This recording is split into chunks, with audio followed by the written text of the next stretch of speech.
Now, y'all already know what time it is. It is time for the mess, so let's get into it, honey.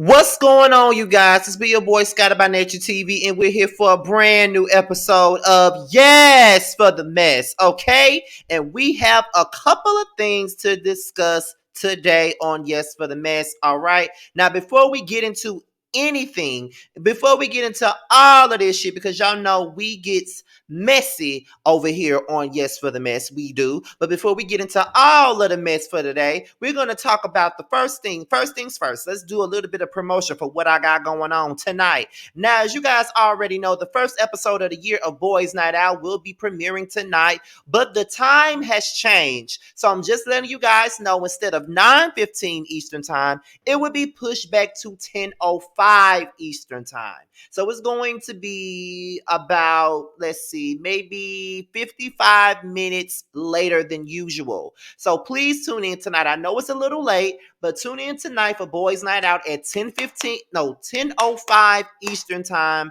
9:05 Central Time, okay? Due to RuPaul's Drag Race premiering tonight, as you guys know, Jamar and Maddie, they do panels on this show, and Maddie does individual reviews on this show. So he has to watch, and the first episode is 2 hours long. So I pushed it back to accommodate my brothers so they can be able to watch that show and then come on tonight. So, like I said, Boys Night Out will be airing instead of 9:15 Eastern, it will be 10:05 Eastern Time, 9:05 Central Time. Be sure to tune in. It stars Josiah, myself, Maddie, Jamar, and Terrence. All right. Now, how y'all doing?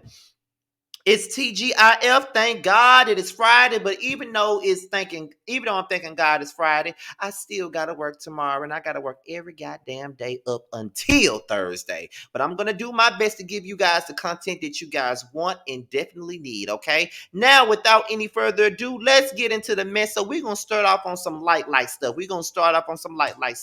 Now, light skinned Keisha. As you guys know, that she's a rapper, and she was featured on Love and Hip Hop's ninth season, okay? And apparently, her and her boyfriend, Coco Vango, um, got engaged. So most of these articles come from the Jasmine brand. Not all of them, but most of them, okay? So we're gonna get into light skinned Keisha getting engaged right about now. This article comes from the Jasmine brand, of course. You know, I'll go off screen to read the article. So here we go. So light-skinned Keisha is officially engaged. Last night, January the 6th, the 27-year-old rapper's boyfriend, Coco Vanga, proposed. Okay? Now, I got some audio from the proposal, so I'm about to play that real quick. So, where is my Bluetooth speaker, y'all? Every time I need it. There it is. Hold on one second, you guys.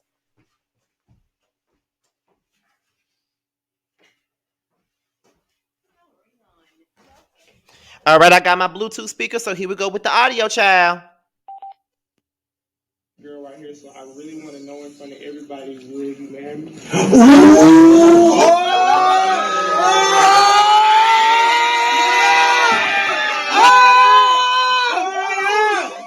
Yes! Yes! Hold on, we got here. Let us see the rock first.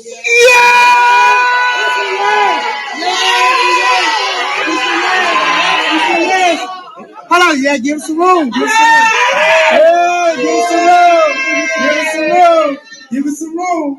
Give us some room. Let's talk about the 20-carat run. Oh, shit, let's see that. Let's talk about the 20-carat run. Yeah, yes. Oh my God. Oh my goodness. What in the world? Oh my God. Talk the fuck about it, bitch. I'm gonna get married. You are. She's married. I'm about to get married. I'm married. Keisha! Goodness.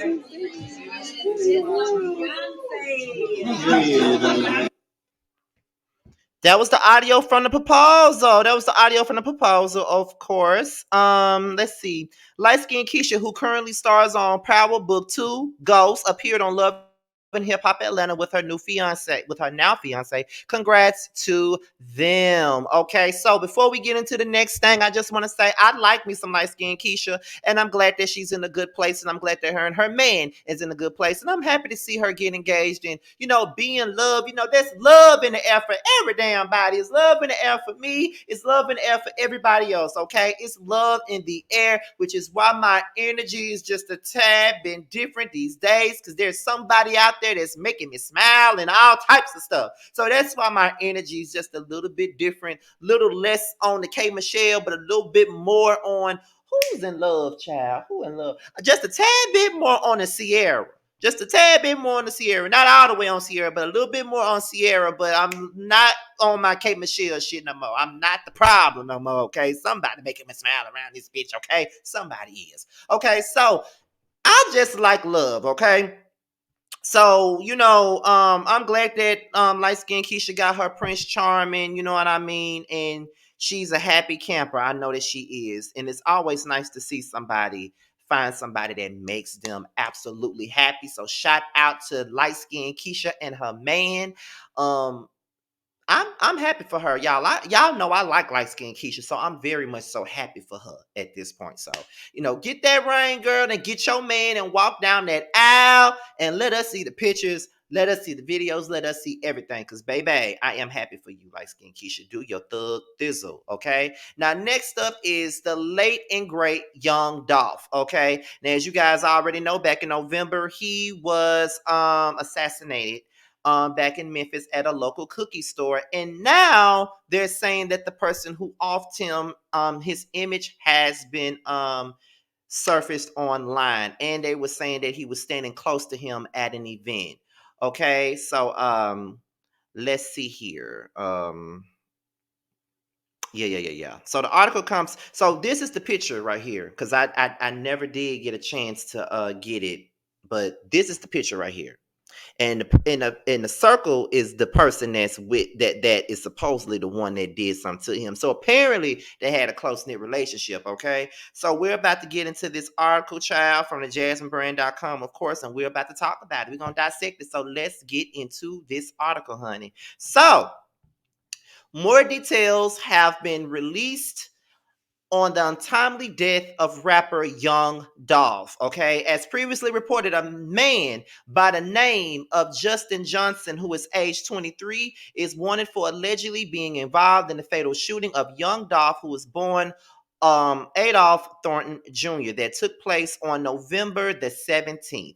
According to reports, the police have issued a warrant for Johnson, who already has a pre-existing warrant for violation of federal supervised release for first-degree murder. U.S. Marshals are offering up to $10,000 in MPD, and Crime Stoppers are offering $2,500 for Johnson's arrest. Johnson has also been added to TBI's most wanted list. According to law enforcement, Johnson is 5 feet 8 inches tall. He weighs about 190 pounds and has the name J.I. tattooed on his right arm. Okay. After this information was released, the public was able to find out more personal details about the alleged assailant, such as Johnson's Instagram page straight drop. The page is currently still public, but someone has recently turned the comment section off. In one of Johnson's IG pictures, he is rocking a pre-chain, which is said to be connected to the case closed rapper. In addition to that, an image has recently surfaced online of Johnson standing behind Young Dolph at an event. People are speculating that Johnson was either a fan of Young Dolph or knew the rapper personally and was a part of the entourage, of course. Okay. So there's some comments on Twitter that was also included in this article that specifically said, your biggest hater might be a fake ass fan sometimes. You never know who's plotting on you, and it really be your own people. It's always the one that's closest to you, always. And time again, that's shown. Boy was in the background hating. Where's that reverse about your friends being your enemies? It be your own man's. Young Dolph was unfortunately off in his hometown of Memphis, Tennessee. According to initial reports, the rapper went into Makita's Butter Cookie shop around 1 p.m. when a vehicle began firing bullets towards the front window of the bakery, which fatally struck him. Young Dolph was 36 at the time of his passing, and he is survived by longtime partner Mia J. and their 2 children. Okay, so that was the article on young Dolph or whatnot. And the only thing that I can really say about this is that this is sad, okay? But we see this in the streets all the time, you know what I mean? And not only that, you see it with a person that came from a certain type of environment where it was, you know, a hood type of environment where he grew up in a rough neighborhood and he came out of that rough neighborhood and became something in life. And then he decided that even though he became something in life, he didn't want to switch up on the people that he grew up with. He didn't want to switch up on the people in the city, and he didn't want to switch up on the people that he knows. And that's why he felt comfortable to come back to his old neighborhood with no issues. But sometimes that would be the worst thing in the world for you, is to come back to your old neighborhood.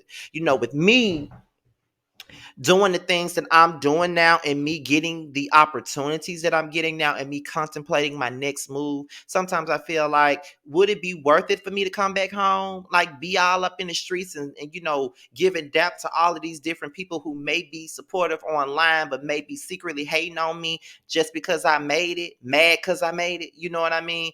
Like, that reminds me of a line from Foxy Brown's song on her China Doll album, and the song was called My Life. And she was like, what did she say? Because the line is in my head.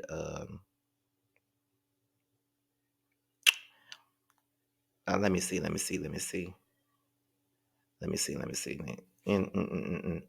this line is in my head, child.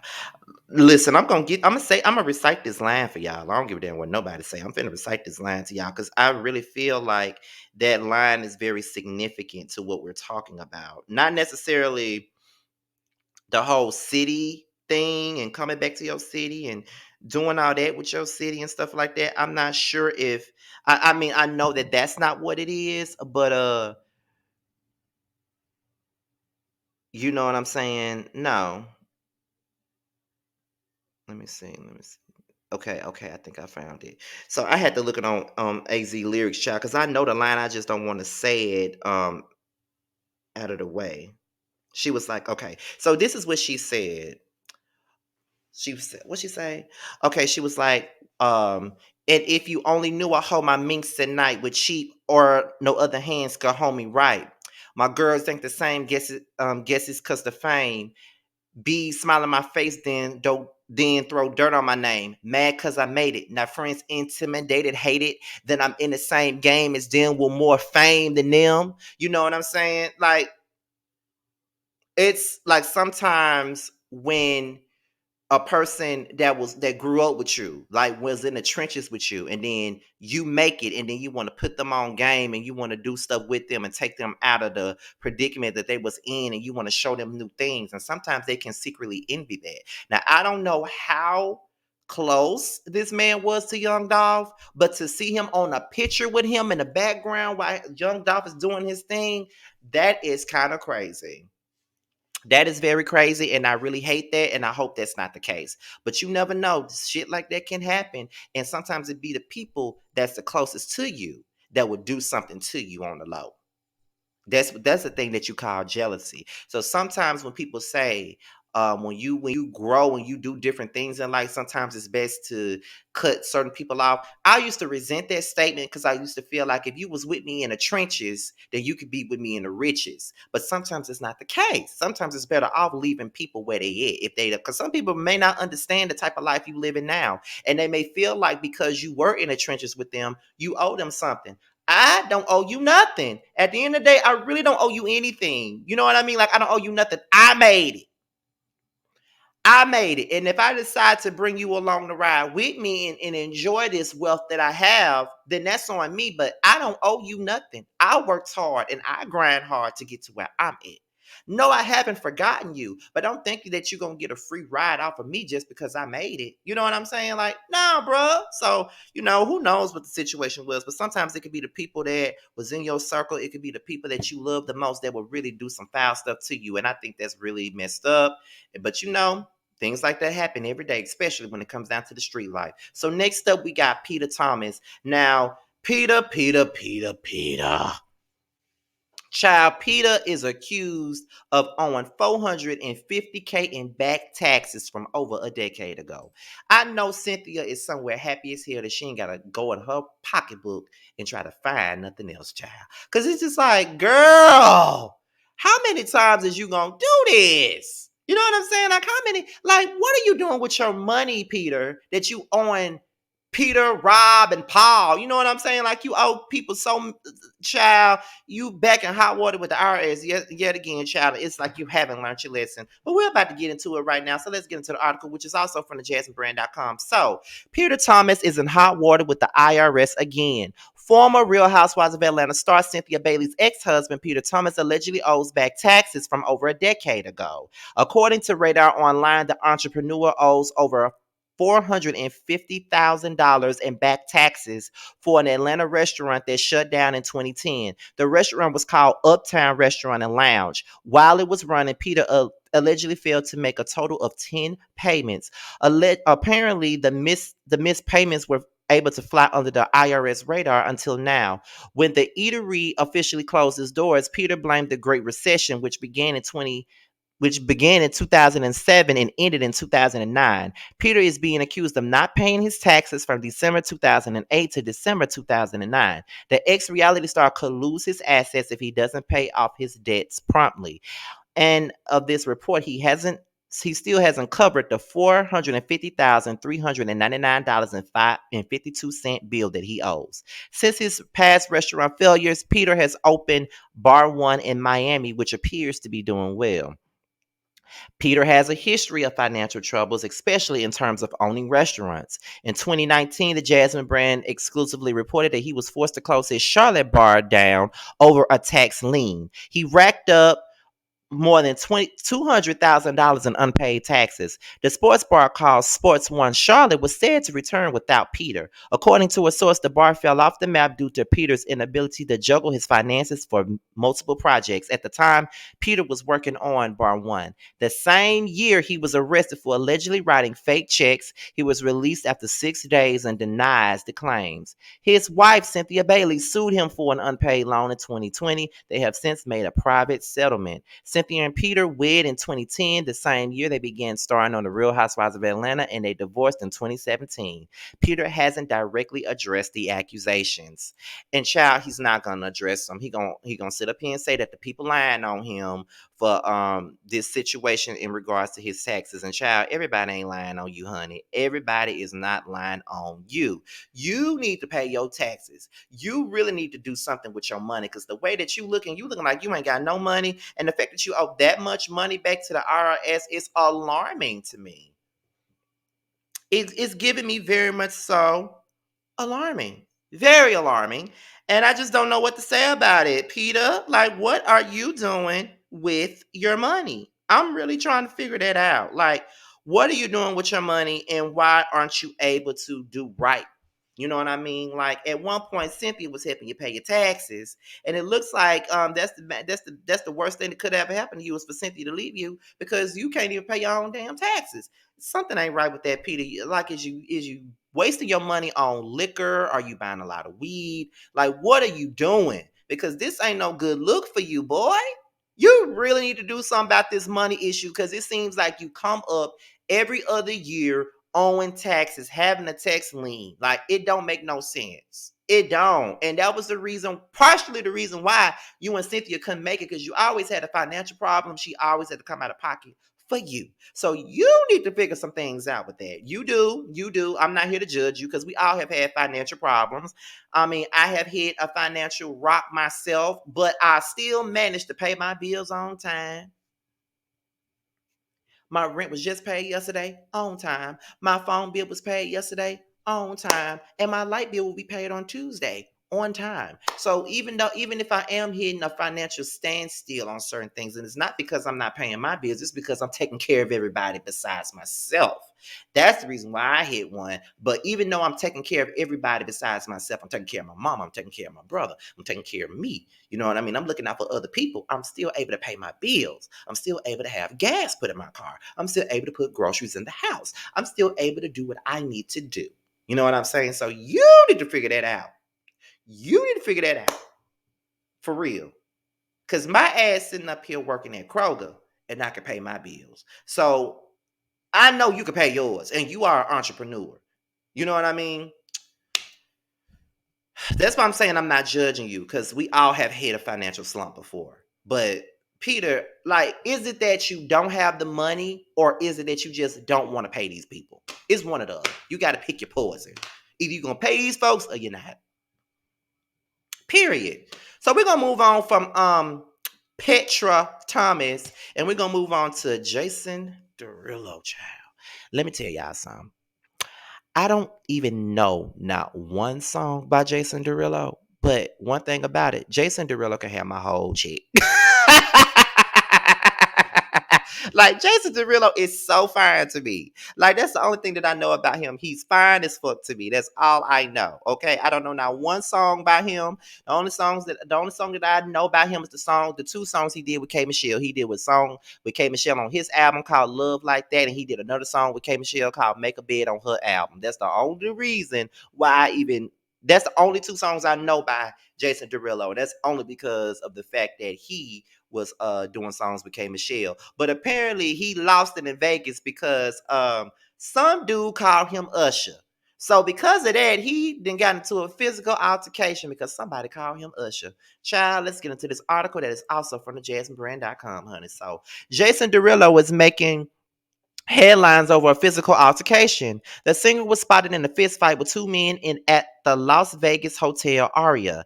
According to reports, the incident took place early Tuesday morning. The situation allegedly was ignited when two men were trolling Jason and called him Usher. As an eyewitness says that a man yelled out, "Hey Usher, F you, bitch." At the moment things went left, Jason allegedly punched the man and slapped the second man. Okay. So it's a clip here. I'm gonna play the audio for y'all because I ain't got it up here on the screen, so I'm just gonna play the audio for you guys so y'all can hear it. Okay, here we go.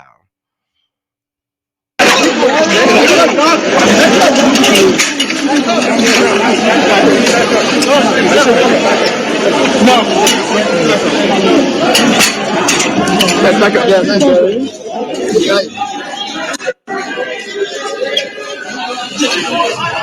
Hey, he's good. He's good. No, you're good. Back up, please.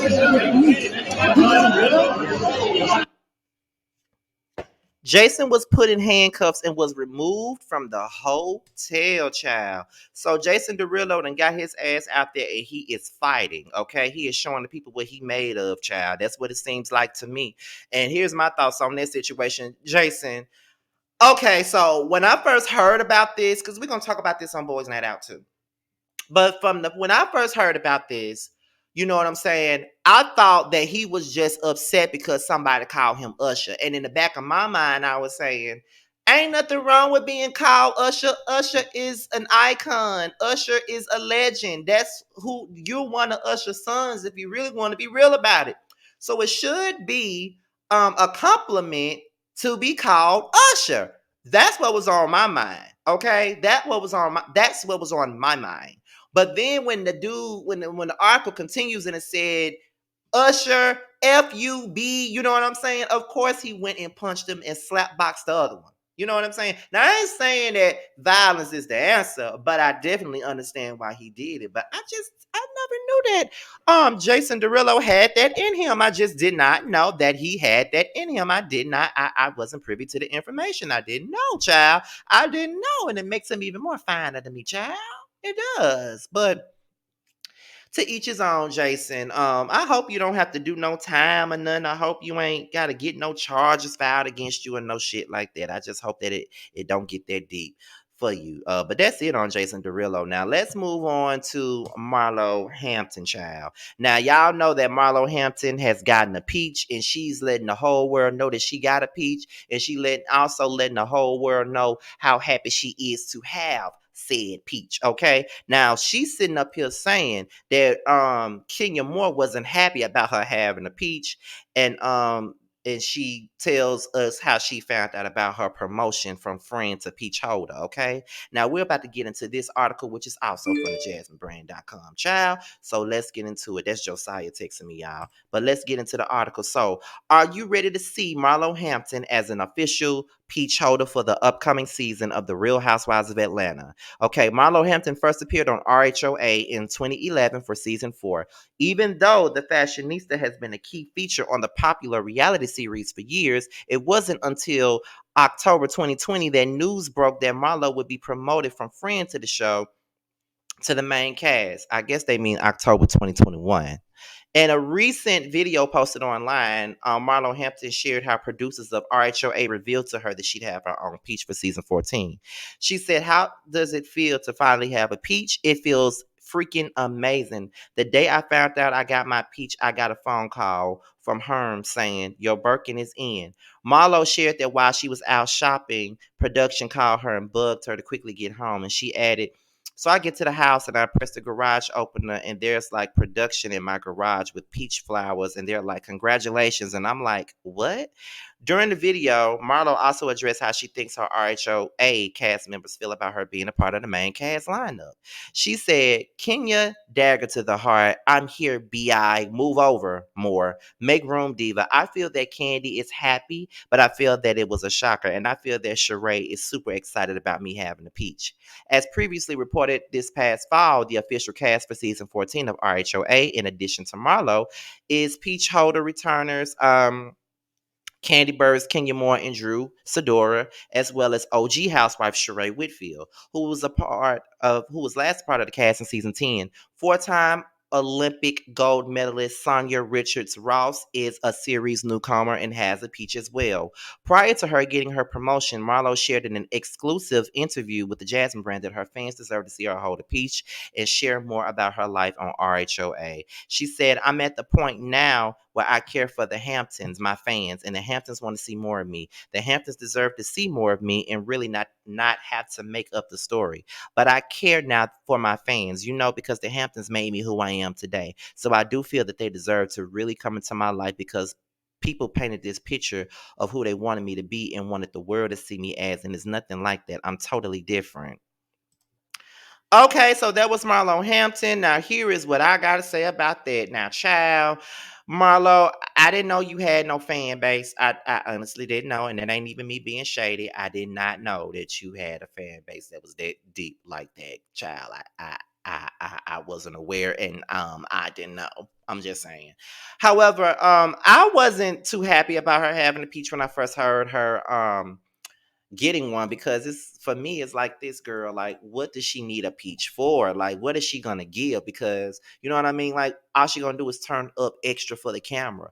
But at this point, I think that we could see her relationships with her sons. We could see her love, well, not her sons, her nephews. We could see her love life. We could see everything else, because it may be different. It may be different from what we think it is. You know what I'm saying? Like, it may not be what we think. It may be a tad bit differently. You know what I'm saying? So I don't want to just shut the door on it completely, but we gonna see. I'm gonna give it a shot. I'm not just gonna tune her out like that. I'm gonna give it a shot. I just say that. You know what I'm saying? So, but I don't think that Kenya really cares about her having no Peach. I don't think she really cares. Marlo wants Kenya to care. I don't think that Kenya cares about her having no damn Peach. I just don't believe she do.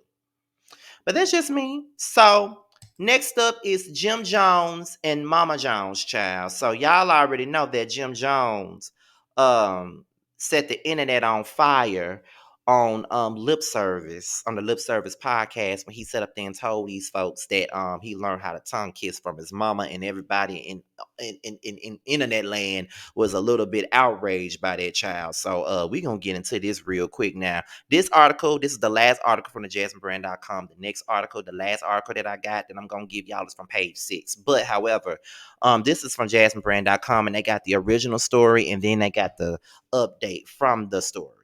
Okay, so we're about to get into this like real quick. So let's get into the article, child. There we go. All right. So while things are known to get spicy during Angela Yee's Lip Service podcast, it's safe to say that her latest episode left many people in shock. On Thursday's show, the Breakfast Club radio star sat down with rapper and reality star Jim Jones and had a very interesting conversation. Now, in a viral clip, Jim Jones revealed that when he was a boy, he learned how to tongue kiss from his mama. He clarified that his mama did not give him instructions on how to kiss, but instead showed him by actually kissing him on the mouth. Jones said, she taught me everything about sex. My first condoms. My mom taught me how to kiss. It wasn't no instruction. She just showed me with her mouth. Angela Yee quickly interjected and asked if his mom actually kissed him. John said, that's my mother. She showed me how to tongue kiss when I was younger. My mom was 17 when she had me. She was a baby. Look at all the babies that's having babies now and look at how they act with their babies. It's like a little brother or sister more than they have a child. Angela and her co-host questioned if the kissing felt weird for Jones as a young boy, and surprisingly, he was not weirded out by his mother's kiss. Now I'm finna play the audio for y'all. So I'm finna play that, and then we're gonna continue on with the article, and then of course we're gonna dissect it and move on to the last topic. Okay, so let's get into it. Here is the audio. So, what did your mom tell you about sex when you were young? She told me everything about sex. Like, wait, my first condoms, shit like that. My mom taught me how to kiss when I was younger. What did she tell you to do? She told me how to tongue kiss when I was younger. Like, what's the instructions? It wasn't no instructions. She showed me with her mouth. Like she kissed you? It's my mother. No, I'm just okay. I love it. My parents barely kissed me on the cheek. No, so my mom just stopped kissing my son on the mouth. She showed me how to tongue kiss when I was younger. Remember, my mom was 17. She's a baby. Look at all the babies that's having babies now. Sure. And look how they act with their babies. It's like they have a little sister or a little brother more than they have. Okay, so naturally the internet went crazy with his shocking revelation, and social media users quickly shared their thoughts. Okay, now they had got some Instagram posts. And the first Instagram post I see is from my girl, Bunny Blue. I am so tickled. But Bunny Blue said, Jim, we all know your mom has made you her man, so this doesn't surprise me. Oh, my God. A mom tongue kissing her son to teach him is not normal, but we busy telling Will and Jada to shut up. So this is I ain't going to say that. Now, this is all making sense. I know that's his mother, but I would never tongue kiss my father. And yeah, so I ain't reading no more because everybody's saying the same thing over and over again. So we were introduced to Jim Jones' mama, Nancy Jones, on VH1's Love and Hip Hop New York back in 2011. Fans witnessed Nancy's polarizing personality and sometimes overbearing nature of her son. Viewers also get to witness Jones's longtime girlfriend, Chrissy Lampkin, and Nancy butt heads mainly over Jim. With this recent revelation from Jim Jones, fans have quickly made a connection between this comment and some of the behavior displayed by his mother on the popular reality show. And baby, all I gotta say is that is some weirdo ass stuff. Okay, that is completely weirdo, and I'm weirded out by the whole conversation. Very much so weirded out. Very much so weirded out. Because it's like, how in the hell does your mother teach you how to tongue kiss? And then when they ask you about it, you want to say, well, that's my mother. That's my mother. So what? Your mother should not be tongue kissing you in the mouth. It's just ridiculous. It's just weird. But child, listen, okay, that shit is crazy to me. It's ridiculous, and Jim Jones made himself look like a complete fool. But it really does let me know what type of man he is, and it makes me wonder. Okay, is that the reason why Nancy acted the way she do? Because she tasted your lips before any other woman tasted your damn lips. Like it's all weird and crazy to me. But we got an update on this particular story, and it says that Jim Jones is speaking out about the recent clip that went viral where he discussed his upbringing. Specifically, he says that he was joking when he said that his mama showed him how to tongue kiss as a kid. So let's listen to the clip below right now. He's explaining himself, child. So let's listen to it. For the record, I love my mama more than anything in the world. And for the record, it was a joke. People take things way too far. Don't bother us anyway, but let's get it clear. That's weak what y'all trying to project. Some simple, some from our childhood. We've talked about childhood things. I thought that was funny. I appreciate you, mommy, for helping me out. But no, cut it short, Jack. Cut the bullshit. You heard? Life is good. I do appreciate all the support, and thank you for letting me go trending again, viral once again. But stop it. Love you, mommy. Now I think it's some more to this. No, or not. No, it's not. Okay, so that's the end of it, y'all. So now I can get back on the screen once again. Okay, so basically, so now because everybody been reading you on social media about it, now you want to sit up here and say it was just a joke. But that was a distasteful joke. That wasn't a tasteful joke. That was some ridiculous stuff. And you can't get mad at nobody but yourself for making a joke like that. Like, just like real talk. Like, that was just nasty. And you know it was. That's why you want to sit up here and say, oh, it was just a joke. Oh, it was just a joke. It wasn't no joke, child. We know it wasn't no joke. But anyway, that's all I got to say about Jim Jones. I can't wait to see what y'all say in the comment section and in the chat because this is going to be a premiere video. Y'all already know. But I can't wait to see what y'all got to say about that because that just weirded me out. Like, are you serious? Like, are you serious? Like, that's crazy to me, and I'm gonna forever side eye Jim Jones and Nancy for that. So the last story of the day, which is a hot topic for today, and that is Mary Cosby from the Real Housewives of Salt Lake City, child.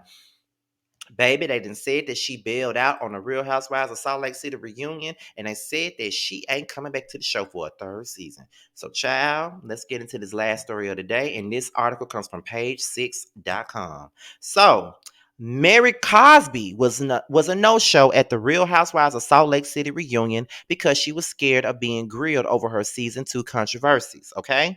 Now, Mary did not attend the reunion, a source close to production exclusively told Page Six on Friday. A second insider told us that Cosby did not attend the reunion because she did not want to confront the controversy surrounding her this season. The source elaborated that she was terrified of getting grilled about her racist comments towards Jeannie and Jen. She also did not want to discuss the accusations that she runs a cult. Production for season 3 of Real Housewives of Salt Lake City begins in the coming weeks, and the insider noted that Cosby will most likely not be asked back for the show's next installment. Skipping out on the reunion is a big no-no for Housewives, said the insider, who added, this was the kiss of death for Mary. She hardly has any alliances left in the cast, who hoped she would have shown up to the reunion to take accountability for her behavior and the allegations about her church. Bravo nor Cosby immediately responded to Page Six's request for comment. Okay. Now, Andy Cohen sat down with the rest of the cast to film the traditional reunion special on Thursday, but Cosby, who was age 48, didn't attend. Cohen posted multiple videos to his Instagram story teasing a dramatic and fashionable reunion. I think it's going good. I can't wait to get into more, Lisa Barlow told Cohen in one video. This afternoon is going to be rough. It's going to be a lot.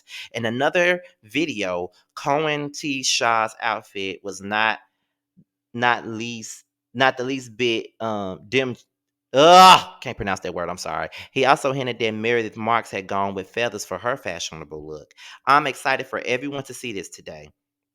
The ladies have had quite a tumultuous season filled with allegations, arguments, and even an arrest. Cosby, in particular, has had a rough second season, most recently being accused of racism for telling newbie Jeannie she has nice slanted eyes. She has since denied that her comment has any ill intent. I wasn't coming from a place of racist. I was complimenting. I'm not a racist by definition. Sick of people judging me as if you can. She tweeted after the episode aired. Okay. When another fan said that they were waiting for Cosby to apologize, she bluntly replied, never.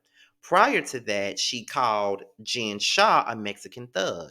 I was not trying to single out the Mexican culture. I am African American and I know racism firsthand, she wrote in a statement in December. I've lived it daily my entire life.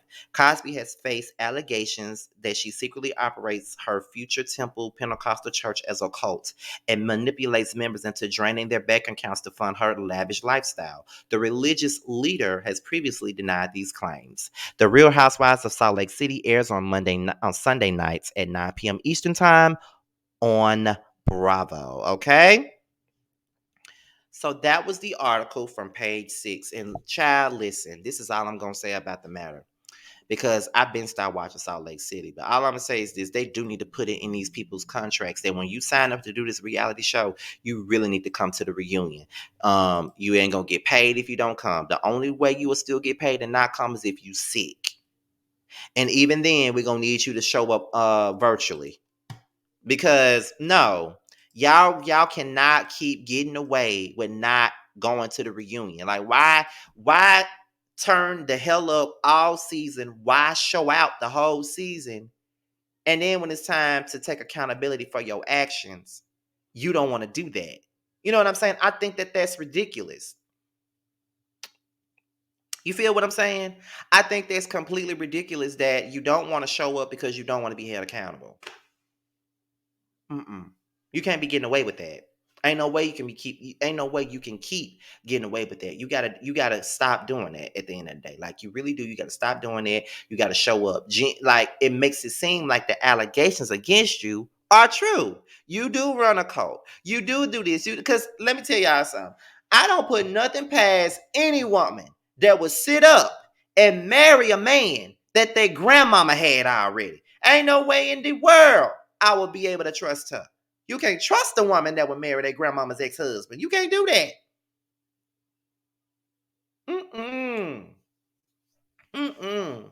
And this don't look right on Mary. This don't look right, because my thing is this right here. If Jen Shaw got to come to the reunion and face everything that she's done and her arrest and all that other stuff that came with it, you need to come to the reunion and face your damn fears too. I mean, I'm just saying. Like, I mean, that's just what I'm saying at this on this situation. To be honest, that's all I'm saying about it. Like, if you gonna sit up here and do all that, then no, You need to go to their reunion, face everything that you've done, and move the hell on. That's what you need to do. But instead, you want to be a punk and not do that. But it's okay, girl. Do what you do. That's all I'm gonna say. So yeah, Mary and honestly, she shouldn't come back next season. She shouldn't. I know that a lot of y'all want us to stand by the black woman and all this other stuff, but she don't need to come back. She ain't got no alliances anyway. She done made racist remarks anyway. Why let her come back? She crazy as a bestie bug anyway. Why let her come back? She didn't show up to the reunion. Why let her come back? If she don't want to answer for her stuff, she don't need to be there. That's all I'm saying. And this is coming from a person that been stopped watching the show, okay? I've been stopped watching it, just to let you know, but whatever. So that's all I got to say about that. So y'all, this was a very supersized Yes for the Mess once again, okay? For your Friday evening, okay? So be sure to like, rate, comment, subscribe, and share this video. Do whatever you see fit, okay? Be sure to click that notification bell so you can be notified whenever a video of mine drops, okay? Also, you can follow me on any form of social media. My Twitter and my IG will be down below. I do follow back on IG, so if you are a part of the Team Scotty family, just hit me up in the DMs and with the hashtag Mrs. Team Scotty, and I would definitely follow you back. And once again, Boys Night Out's time has changed from 9:15 Eastern Time to 10:05 Eastern Time. We will be going on 50 minutes late. 50 or 55 minutes late, one or the other. So yes, because of RuPaul's Drag Race, we have to push it back another hour. Okay. So yeah, be able to tune in for our late night panel. It's probably gonna be like that for the remainder of the RuPaul's Drag Race season, pretty much. Okay. So with that being said, you guys, this be your boy Scotty. I love you guys. Thank you guys for all your support, and I will talk to you guys later. See you on the next video. Bye bye.